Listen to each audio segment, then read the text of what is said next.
DNA Video Productions is a full-service video producer with a fleet of drones, 4K, and HD cameras, as well as a crew of video operators. We handle commercial and residential real estate videos, as well as events for promotional purposes. We create book trailers, both live-action and running stills, music videos, and website videos. We also film series shorts for online distribution and are currently involved in filming a political parody. We specialize in low-cost movie making. Call DNA Video Productions at 941-748-6865 or visit our website at www.dnavideoproductions.com. That's www.dnavideoproductions.com. Thank you. Our sponsor this month is Published, an affiliate of Village Voices. Published offers all author services from writing tips, critiques, manuscript evaluations, and editing, as well as tips to help you become published. If you prefer to self-publish, purchase the step-by-step book on publishing through Amazon, or purchase services a la carte, from formatting to creating custom covers, or even tips to gather endorsements. The staff is headed by 2 professional writers. After your books are published, either trade paper, electronically, or both, purchase marketing tips, web services, book trailers, or turn your book into an audiobook. Publish provides all your writing, publishing, and marketing needs. So give them a call at 941-748-6865. Contact them online at dgould497@aol.com or go to the website at www.publishedavillagevoices.webs.com.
Good afternoon. Welcome to Culture Coast. The intro you just heard was by Al Musitano, and today we are interviewing a first-class photographer, Kayl Perks. And it's nice to have you on the show. Thank you very much for joining us. Thank you, Donna. It's nice to be here. Now, you have a show right now over at the Dancing Crane Gallery in the Village of the Arts. Talk to me a little bit about the pieces that you have there, because they just mesmerized me. Wonderful. The 2 pieces I have over at Dancing Crane right now are my Milky Way shots. I took them this past October and November as the Milky Way was just setting the Milky Way was setting just after sunset. So I was able to capture it right on the coast, and it was The just Gulf amazing. Coast? Yes. I photographed them on Lido and Siesta Beach. They are just so surreal, really. You're looking at them and I wasn't sure if they were pictures or if they were drawings. It was amazing, the depth and everything about them. And is part of that the presentation? They're printed on aluminum, so yes, I believe that is part of the presentation. The metal offers a depth and luminosity that you don't normally see in standard photography mediums. All right, because I just noticed something absolutely amazing about them, and I wondered if that might have something to do with it, and I didn't know about your metal behind it. So aluminum you use? They're printed on aluminum, yes. How do you do that? I have a lab do it for me. It's a dye sublimation process. How did you discover something like that? When I was venturing into starting to sell my work, I sent off to the labs and had paper, giclée, metal, foil paper, all the different mediums, and did small samples, a small sample run. And when it all was returned to me, metal was the winner. So do you do all of your work on metal now, or do you mix it up depending on what your subject is? 99% of my work is on the aluminum. That is absolutely stunning. I saw those two pieces, and I look forward to seeing more. Now, so now we're going to go back to your childhood. When did you first find a love for photography, or art in general? Art in general, I was a writer as a child. I wrote a lot of poetry as a child. Through adulthood, 20s, 30s, 40s, it was still writing. I tried my hand at writing novels. After about 30 or 40 rejection letters, I'm like, let's move on to something else. And so luck just kind of threw me into screenwriting. And I've had three short scripts produced. I'm actually even on IMDb. Cool. So I've been in a couple festivals as well, and found that still wasn't quite it. And when did you pick up your penchant for photography? I went back to school, second attempt at school. As an adult? Yes. Okay. So Actually, you didn't do any photography as a child? No. Okay, this is interesting. No, and so I went back to school for filmmaking, but I didn't want to stay in the screenwriting side. I wanted to learn the whole thing.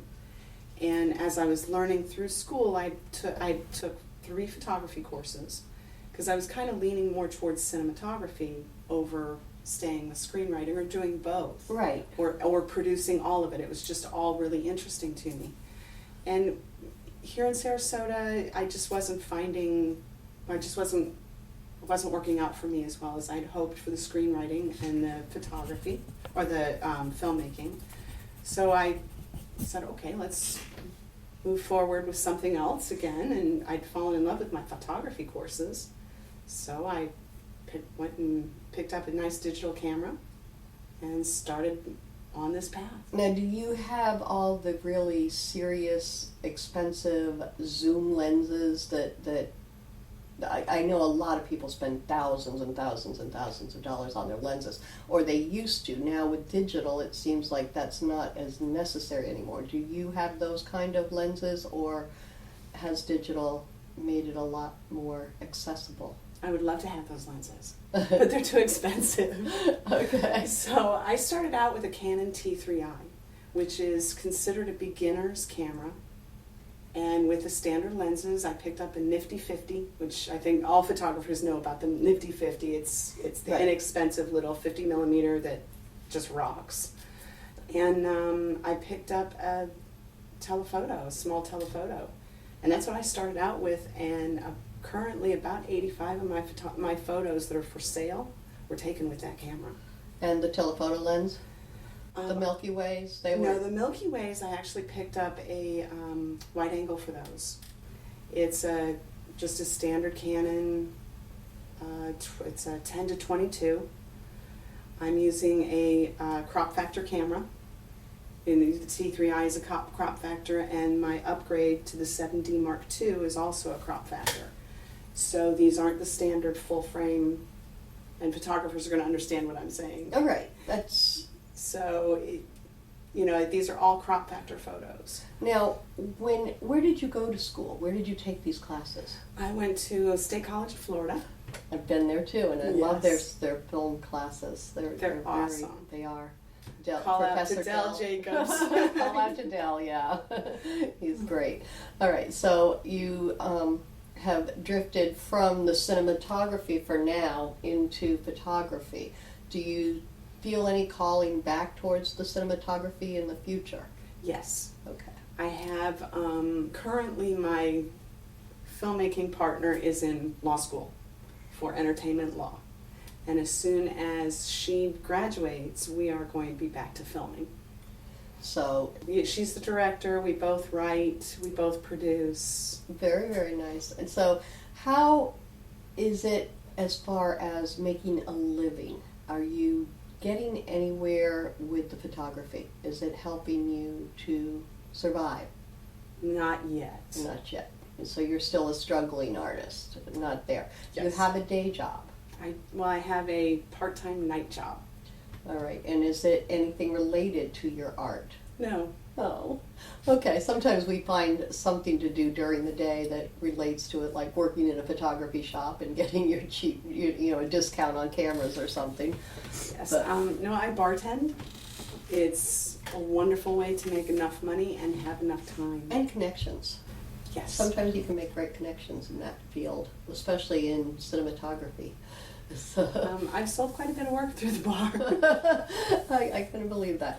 So tell me how, when you're taking these classes, what was it about certain aspects of photography and cinematography that drew you towards them? What was there a magic moment? Because I've seen some of your work, and you have certain preferences over. You're not just taking a picture that we all see with our visual eye. You're looking for that's different, that sees something more. So how do you see that? How do you capture that? I think that's the essence of a good photographer or cinematographer. It is. It is. I'll answer the first part of that question. What really drew me in was the darkroom. When I was taking the courses at State College of Florida at the time, and I don't know if they still do or not, but it was black and white course, and we still worked in the darkroom. Okay. So being able to develop my photos in the old-fashioned way, learning how to composite in the darkroom, how to burn, dodge, do all the different darkroom techniques, that's what captured my imagination. And can you manipulate the photos there? Oh yeah. So you can change the whole look of a photo in the darkroom. Mhm. Now, is that just black and white, or can you do that with color too? You can do that with color, but no one has a color darkroom anymore. The chemicals are too expensive. Nobody has one. Okay.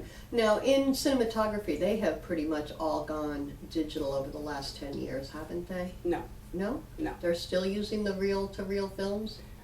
Yes. Okay. Yes, many of the big directors right now are dragging their feet about switching over. They really still prefer the film look. I think the digital is far clearer, and it has a different offering. Yes, that's why. Yeah, That's why. it does have a different offering. It's clearer and more vivid, but sometimes you want the blurry, You want the softer grainy look. feel. Yeah. But that's sad. Come on, would we still really want the black and whites of the old days? It's I love working in black and white today. But you manipulate it differently. It doesn't have that grainy sepia look that the old black and whites do. No, I tend to look more for my inspiration on my black and white work at Ansel Adams, as most of us do. Mm-hmm. He would be in the darkroom for hours manipulating a photo. I'm sometimes in Lightroom for hours manipulating one of my black and white photos just to get that exactness that I want. All right. Now you have a lot of, you called them duotone They're, photos? No, a lot of my photos are jewel tones. When I process them, I bring up the colors because of the aluminum. I have to bring the colors up a little bit more than I would if I were printing on other mediums. Uh-huh. And it brings in this, when you walk into my space, into one of the art shows I'm doing, it's very rich in jewel tone colors.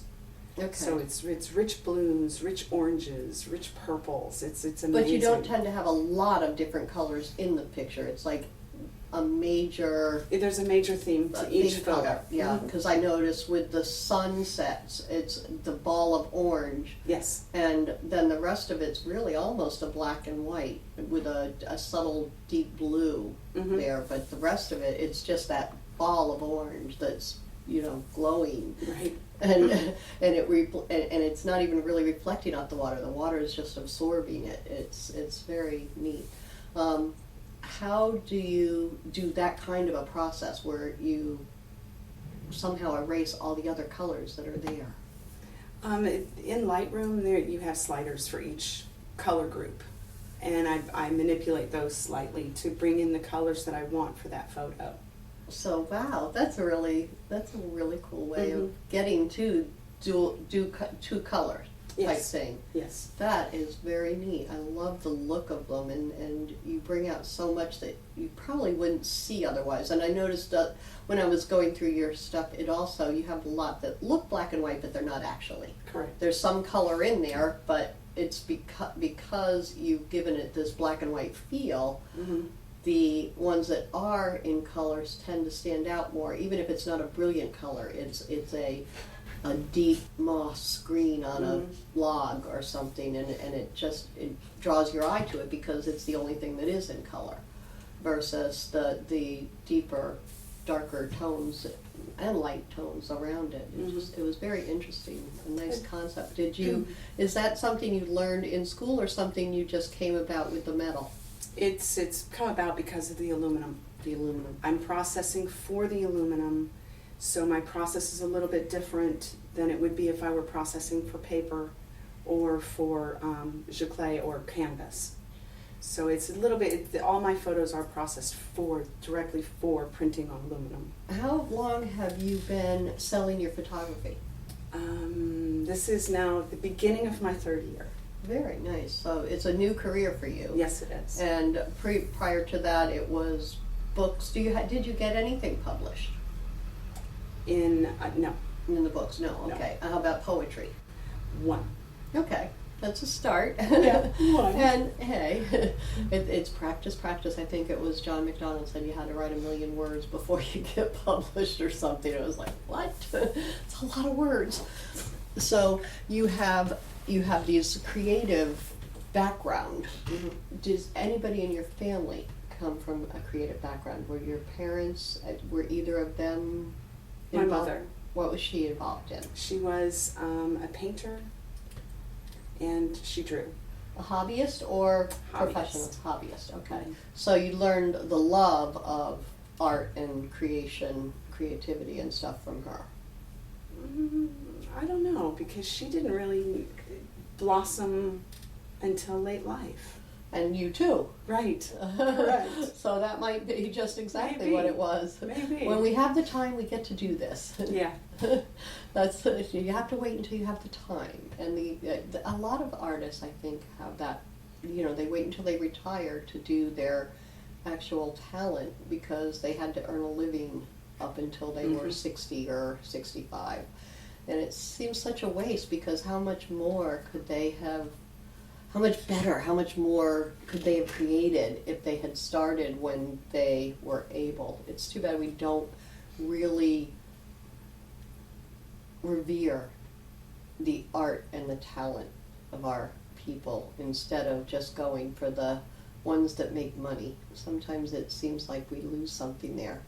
The great gift of a voice, and yet we stifle it because, hey, you'll never make a living doing that, or an instrument, or learning how to draw, and you see people who doodle absolutely amazing. How do we promote that without turning them into do-nothings?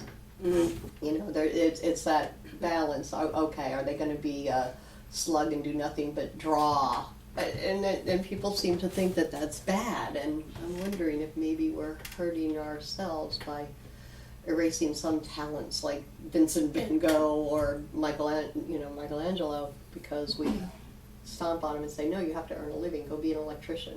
Yeah, I think there is some of that, But as to all of us that are coming into this, and I know I'm not unique in this, in coming into Your talent. my talent in a later life, in midlife, I think it's the knowledge, the wisdom, and the patience that we learn through all of the rest of life. Because I look back at some of the jobs Good. I had. Very good point. I worked with a brokerage firm, so I had to learn how to manage files and manage money. I worked for a voicemail company as the inventory manager, so I had to learn how to manage inventory, learn how to manage accounting. Organize. And it just, so I think that as, my life has come forward, it was all to build for learning how to run a business before my art Became a business. became a business. That's a very good way of looking at it. Now, you have some upcoming shows in the next few months around Manatee and Sarasota counties. Could you tell us a little bit about those? In January, I have Venice Rotary Art Festival. It's at the Venice Airport, the 16th and 17th. Okay, and is this a long-standing? It's just the weekend. No, I mean, has that festival been around for quite some time? I do believe so. Is it a jury show? No, Okay. not in the sense of there's funds given out or prize money given out to the artists. No. All shows are juried to get into them, but most shows are not juried with cash prizes, unfortunately. Too bad. I know. Gives you that extra edge when something has an award. It does. People are more likely to buy it and say, "Oh, this person's really great. She won."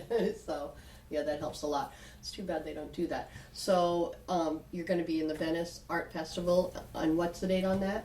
The 16th and 17th of January. January. So, in just a couple of weeks, Yeah. you'll be down at the Venice Airport. Mm-hmm. All right. And what else? Then I'm in Dunedin, the 13th and 14th of February. Way north of us. Yes. I've been doing shows from Dunedin all the way to Cape Coral. That's a pretty long stretch. It is, but that's, it's the nature of trying to get the business going, getting a name out there, getting my face out there, my work out there. And when you do a show, do you get just one or two pictures in there, or do you have a whole booth? It's an entire booth. You have a whole booth. So Yes. you have how many pieces approximately at a show? 30, 40. Wow, that must be really impressive, especially with that style of yours that's so eye-catching. Do you get a lot of people swarming your booth? I do. I thought so. I do. I I can do. imagine that. It definitely is attractive. The pictures just draw you in. So that sounds really, really good. Now, what's the average size of one of your pieces, and what would that cost approximately? I know we're not giving any standard, this is what they cost. Right. Because I am running limited editions. I'm running everything, most things at 100, and then my largest pieces I'm only running to 50. My size range is, I'm trying to think, it's 12 by 18 all the way to 24 by 36 is my So- standard run. Okay, so that would be like a piece for over the couch, the big one? The larger ones aren't quite that large. You need two of them for over the couch. They're 24 by 36. So you usually need two of them. So if you went for the Milky Way, you'd have to get both of them. Oh, I have 4 of those. So yeah, you could get all 4 of them. They are gorgeous, but you only have 2 in the show. Correct. So if they wanted more, they would the Dancing Crane Gallery tell them that you have more? Just go to my website. Now, were you at the show, the opening on New Year's Day? Unfortunately, no. I had to work at my other job. Oh, that's a bummer. Yeah, it was New Year's Day. Great way to start the new year. Mm-hmm. But yes, so you're at the Dancing Crane through the end of this month, Correct. Venice show, and then Dunedin show. Anything else on the agenda for right now? Manatee Arts Center is having a festival in February. I'm also going to be there. All right, so if people want to see your work, they can go to your website. Correct. All right, let us hear what the website address is. My website address is KaylCPerksphotography.com. And Kayl is spelled most differently. So we'll spell it. Okay. It is KaylCPerksphotograPhy.com. So that's Kayl, it's pronounced like the vegetable, but it is not a vegetable. It's Kayl, and then her middle initial C, and then Perks, and photography. So please go to her website and check out her work.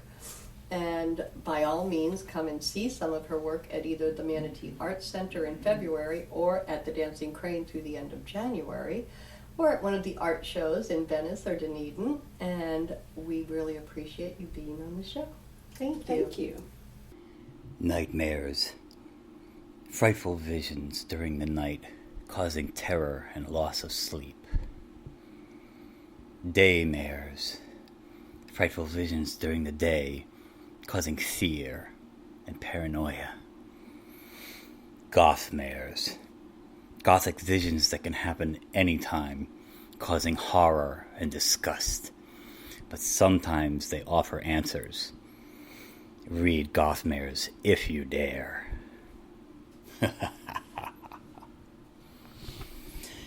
Gothmares, a young adult novel by Al Musitano, available on Amazon and fine bookstores everywhere.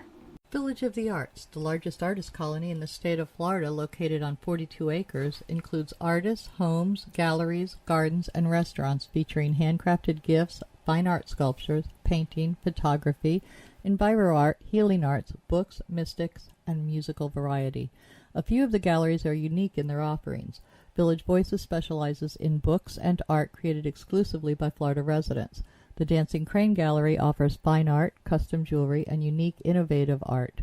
The Village Mystic offers all things metaphysical: meditation, massage, mediums, aromatherapy, psychics, shamans, Reiki healing, and the gem mine, where you can mine for your own personal treasure.